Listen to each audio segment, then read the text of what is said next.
It was one of those quiet, lonely nights in rural Maine. The kind where even the wind seems to whisper secrets. I was working the late shift at a small restaurant that locals call home and tourists rarely notice. That night, everything changed.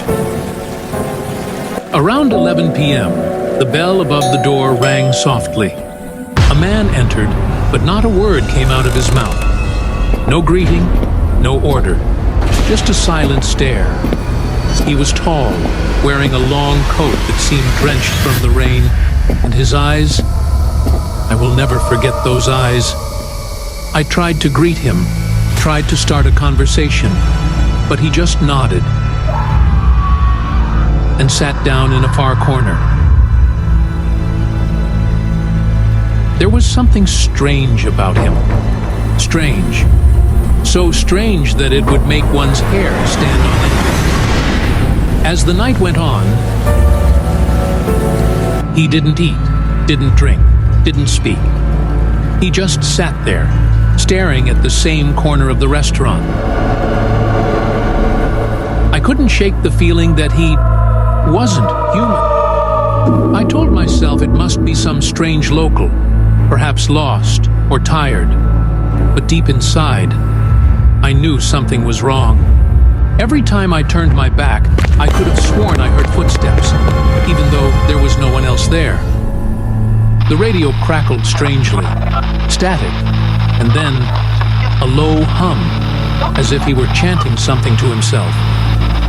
Finally, curiosity got the better of me. I slowly walked towards his table, and then I saw the table in front of him was empty, still wet, and in the hole, a shape was forming, like a hand. But it wasn't his hand.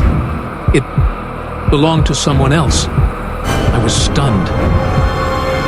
And then, the man finally spoke. Just one word, slow and cold. Leave.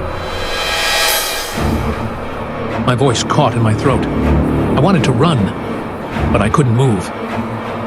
Finally, I managed to whisper, Who are you? And he smiled. But it wasn't a human smile.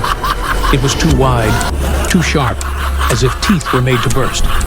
The lights flickered, and in that instant, I saw them. Shadows.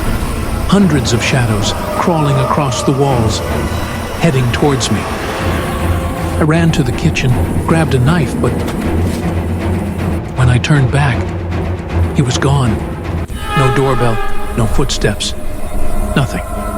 Just a pothole and a wet handprint on the highway window.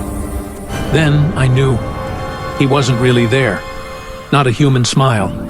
The next morning, when I told the local police my story, they laughed. They said it must have been some homeless person or someone playing a prank. But I know better. That night changed me. I left the restaurant and never returned. But sometimes, I still dream about that silent guest and hear the faint echo of a warning. If you ever arrive in a small town, late at night, and a stranger appears, don't try to understand them. Just walk away. Don't look back. And whatever you do, never sit in their chosen corner. Because some guests aren't just strangers. They're completely different. Watching, waiting, and maybe they're already in your mind. Go away. If you liked the story, then like the video. If you are visiting the channel for the first time, then subscribe so that you can see such stories every day. Goodbye.